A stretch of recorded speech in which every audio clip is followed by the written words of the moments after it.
Kembali lagi bersama saya Biasa di Fawal Banda. Kali ini saya kedatangan tamu di Fawal Berat yang sangat istimewa. Mungkin orang lain akan melihat stigma dari dia, padahal potensinya sangat banyak sekali, mulai dari akademi, non akademi, dan hal-hal yang membuat orang terkagum-kagum. Kita langsung aja kenalan sama Budi Pramono. Apa boleh Bud? Baik. Saya kalau sama Budi pertama kali kenal sama Budi pasti dia stigma. Apa yang bisa dilakukan oleh Budi? Ternyata yang pertama kesan itu selalu tertawa ceria. Iya. Gitu aja. Ayo Bud, perkenalan dulu lah. Sebenarnya saya sudah tidak terlalu sering menggunakan handphone bicara, soalnya saya sedang membiasakan bicara tanpa menggunakan alat. Tapi dimintanya menggunakan itu. Ya sudahlah, aku pikir ini adalah sumber informasi untuk seseorang yang memiliki kesulitan untuk berbicara. Perkenalkan, saya Budi. Saya seorang cerebral palsy yang kategori berat. Seberat apapun kondisinya, jika pemerintah dan masyarakat memahami dan melakukan perubahan untuk membuat kemudahan dan menaati haknya.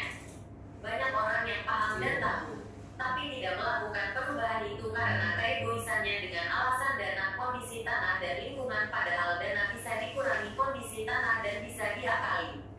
Masa gunung bisa jadi datar, tapi akses untuk disabilitas begitu susah. Intinya adalah mereka susah merubah bangunan akses daripada merubah gunung menjadi kompleks. Oke, mungkin bincang-bincang kita ngobrol kita sedikit. Berbeda apa karena Budi ini mempunyai hambatan berat dan bicara, tapi tidak mematahkan semangatnya untuk terus berkarya. Betul kan? Terutama ya berkarya di bidang puisi juga, Bu. Untuk apa betul? Untuk mencari jodoh, atau mencari istri, atau mencari hidup, apapun itu yang punya, pasti orang lain melihat Budi kasihan, atau mungkin sedih dengan keadaan fisiknya gitu. Tapi ya jangan dulu stigma pada dia, karena dia tuh memiliki banyak potensi yang punya. Potensi itu ya bisa apapun yang dia lakukan, dan stigma itu pun juga bisa dipatahkan oleh potensi yang dimiliki oleh seorang Budi Pramono ini. Gimana Bu? Coba lo ceritain dong tentang potensi atau apa itu tentang.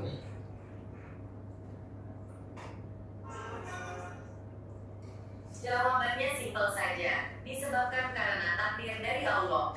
Tapi waktu itu saya belum seperti ini. Waktu itu saya masih ingat, saya masih bisa berjalan dan berlari. Berlari untuk mengejar layang-layang yang putus, mengejar bis dan kendaraan lain saat saya terlambat, dan berlari mengejar Sertifikatnya salah. Dia ada yang biasa. tiba-tiba, aku terjatuh di depan kamar mandi, menjatuh kembali untuk kedua saat aktivitas, dan secara perlahan kondisiku menurunkan kondisiku seperti sekarang ini. Bagi teman-teman yang masih berpikir bahwa tidak akan pernah menjadi disabilitas, stop. Waktu itu saya juga berpikir tidak akan menjadi disabilitas, buktinya saya menjadi disabilitas kategori berat. Nah, ya kadang-kadang kita harus memaklumi juga kawan-kawan. Bisa sama pertanyaan, bukan memakai canggih apapun teknologi, ada aja yang mungkin apa-apa. Tapi nggak apa-apa, di situ harus komunikasi gitu kan. Kita harus tetap bangga ya benar. Ya begitu lah Budi. Oke Bu, pokoknya terusin aja ya. Soalnya ini bukan. Oke. Bukan rapat leadership gitu ya. Tapi ini sharing-sharing aja, Budi pakai ini ya gitu kan. Oke Bu, lu kan menjadi ketua SPICE Indonesia ya. Nah, yaitu pemberdayaan kolektif disabilitas atau difabel gitu ya. Nah, menurut pemahaman Budi sendiri dan SPICE, difabel berat atau disabilitas berat itu apa sih? Definisi disabilitas berat bukan merupakan disabilitas yang memiliki berat badannya, seperti yang banyak orang bayangkan. Kategori berat untuk disabilitas yang memiliki kedisabilitasan ganda atau lebih dari satu. Dan yang termasuk kategori disabilitas berat adalah yang memiliki kebutuhan layanan dalam 24 jam. Layanan ini dinamakan dengan personal asisten pribadi. Di Indonesia tidak banyak yang tahu tentang layanan ini.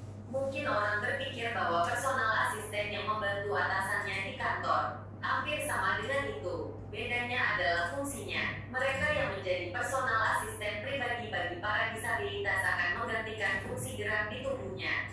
Seperti jika tangannya tidak berfungsi, mereka yang menjadi personal asisten akan menjadi tangannya untuk menyuapkan makanan ke mulut, mandi, menulis, dan lainnya.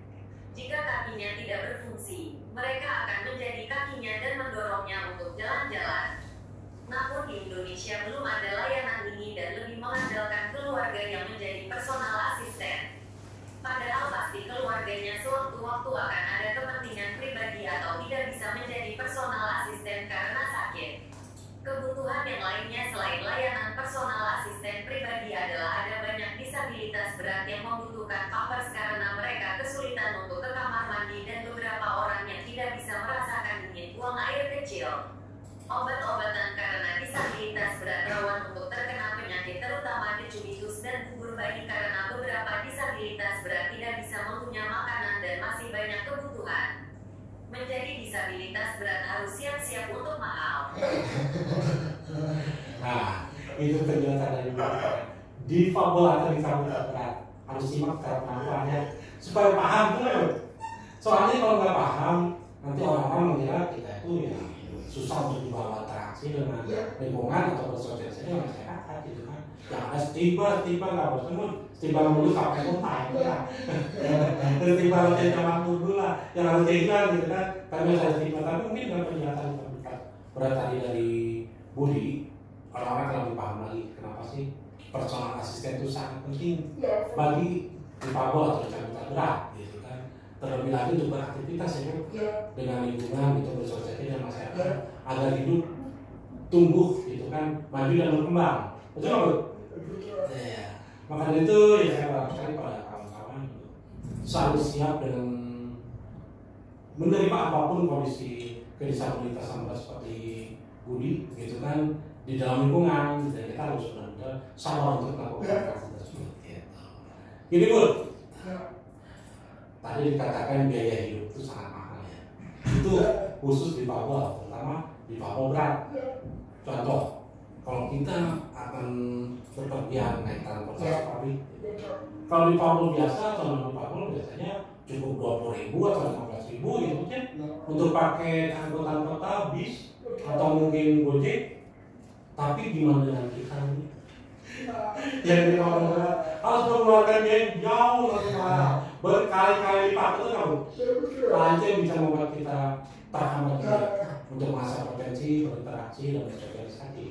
Nah, sebetulnya apa harapan tersebut untuk ini kepada pemerintahan agar setidaknya membiayai Bapak mengurangi beban hidup kita dengan biaya-biaya sangat mahal.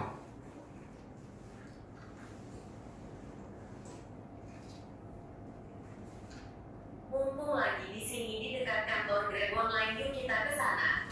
Harapannya agar bisa bekerja sama dengan pemerintah dan organisasi disabilitas tentang layanan murah untuk disabilitas berat dalam menggunakan transportasi online.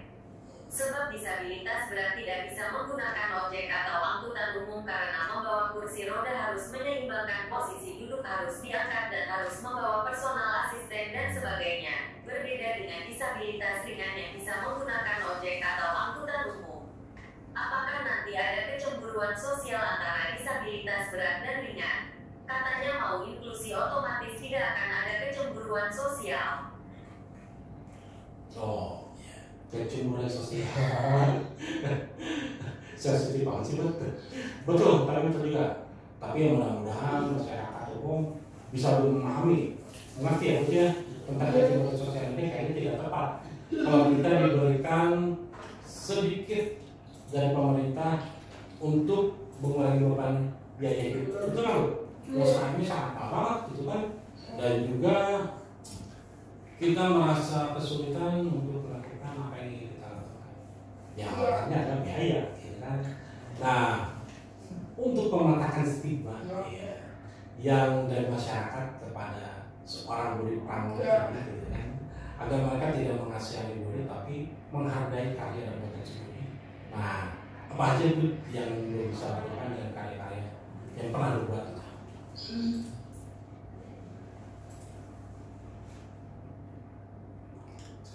Kebetulan saat ini saya sedang memulai usaha yang bisa dikerjakan di rumah saja, fotokopi, print, cetak foto hingga sablon baju. Selain itu saya juga menjual jasa editor video dan mendesain.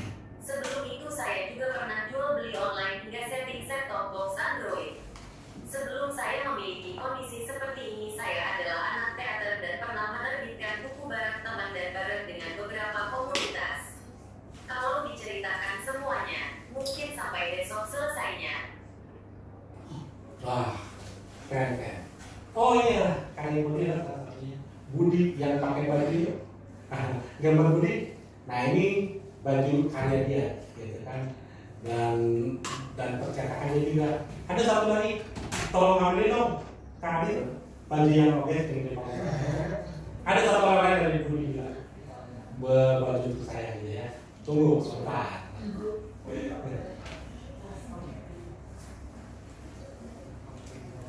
Nah, ini dia bagian di follow button. Keren kan? Nah, ini yang buat adalah percetakan Budi, namanya apa? Percetakannya Budi TV. Ya? Budi TV. Oh, Budi TV. TV itu apa? Bukan saya bapak ingat.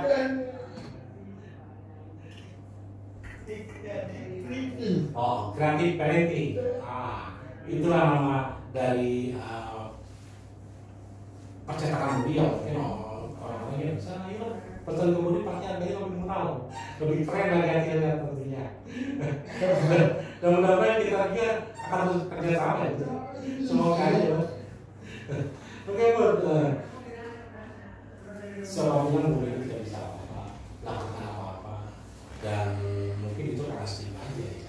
Yang tadi pernah dijelaskan Budi tentang karya-karyanya, proyek-proyeknya yang dia miliki itu luar biasa. Dengan keadaan Budi seperti ini, lu pasti gak mengira kan itu hasil karya-karyanya dia gitu, karena dia tuh pernah membuat 2 buku puisi gitu kan, berperan juga sebagai istri budaya gitu kan, pelaku seni. Nah gitu kan, selain di bidang akademik yang begitu luar biasa. Kenapa begitu luar biasa? Budi ini pernah mendapatkan Australia Award. Nah, dan dia pergi ke sana untuk mengasah pendidikannya di bidang leadership di Australia. Ayo, lu pernah diceritain nggak sebetulnya di sana apa sih yang lu lakukan? Bukannya sekedar foto-foto kan, atau makan di stick kan dulu. Yuk. Jika Bang Oges ke Australia pasti betah dan tidak ingin pulang. Bayangkan saja dengan kondisi seperti kita ini bisa kemana-mana tanpa harus dibantu oleh orang sekitar. Naik bis, naik kereta bisa sendiri. Tempat-tempat hampir semua akses bagi kita, pokoknya enak di sana, beda dengan di sini. Mau kemana-mana susah. Saya bersyukur memiliki kesempatan mendapatkan beasiswa studi ke Australia, dan saya tidak menyangka dari 700 orang pendaftar ada beberapa kali tes wawancara dan diterima cuma 19 orang dan tidak semua difabel. Saya sedikit minder sebab banyak orang yang bertanya kepada saya sekolah lulusan universitas mana, sebab peserta yang dapat beasiswa adalah lulusan universitas ternama sedangkan saya hanya lulusan SMA itu pun SLB. Saya ingat setelah lulus sekolah saya tidak pernah belajar ya buku rupiah, dari pagi hingga tengah malam belajar, baca buku, ikut beberapa diskusi dan beberapa pertemuan aku ikuti walaupun tidak mengerti dengan bahasan-bahasan dalam diskusi itu. Lambat lalu telinga dan otak ini terbiasa. Saya sudah bisa berkomentar dan berpendapat dalam setiap diskusi-diskusi. Semenjak itu saya sering ditanya soal lulusan universitas mana. Di Australia saya belajar tentang mengembangkan organisasi, bekerja sama dengan berbagai pihak, cara membuat bahan audit dan banyak lagi yang aku pelajari di sana. Yang paling utama saya belajar merasakan kemudahan dalam aktivitas sehari-hari di Australia. Ya itu pikiran pasti di sana cuma foto sama boleh gitu, makan di boleh dan juga makan stick Tikang dulu gitu ya, tadi ini kebayang seperti apa menurutnya. Tapi gua kalah ya. Bukan kalah berarti terus ini gitu, mereka mau menikmati juga untuk saya. Mungkin untuk semua untuk terus belajar tanpa batasan apapun ya. Seperti itu kan? Ya.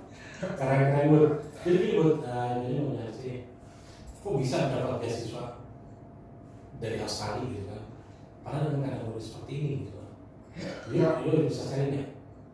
Kenapa seperti itu ya?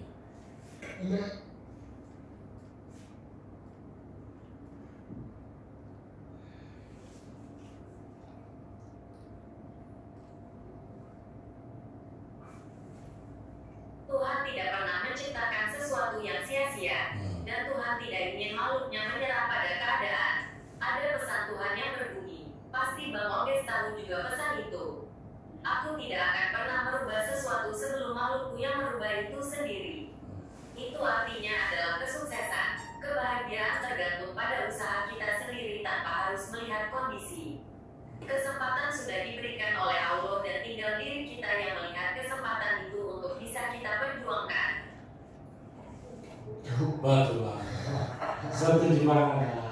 Keren nih. Berarti Budi udah sah menjadi difabel bandel. Berkarya, berdaya, berguna, dan selalu fleksibel. Pada siapa aja. Wah keren-keren. Dan mungkin orang lain pun bisa mulai melihat Budi atau terutama pada Paul bukan dari stigmanya, bukan dari kekurangan fisiknya atau keterbatasan apapun yang dimilikinya, tapi karya dan potensinya. Benar Bu? Ya jujur ya, lo nyadar kan bahwa lo masih kalah sama gue karena belum dapat jodoh. Jodoh gitu kan, mungkin ini nggak ada ya untuk pertanyaan di Google Prize, untuk dijawab di Google Prize, sengaja gitu yang kemuliaannya. Kalau nggak kelamaan, kalau tertawa gitu kan, ini nggak jodoh. Gitu gitu. Oh, jodoh yang seperti ini mah. Ya. Nah ini benar. Budi ini juga kayak ambil saya sendiri kayak ya berbeda dari sahabat saya sendiri. Dan sering curhat tentang bagaimana sih nikah gitu kan. Saya nggak bisa menerjemahkannya secara verbal ya, karena ya nikah itu dirasakan ya kita nikah dulu. Makanya itu ya, ayo terjemah-terjemah bentar di mana supaya terjemahnya secepatnya gitu kan.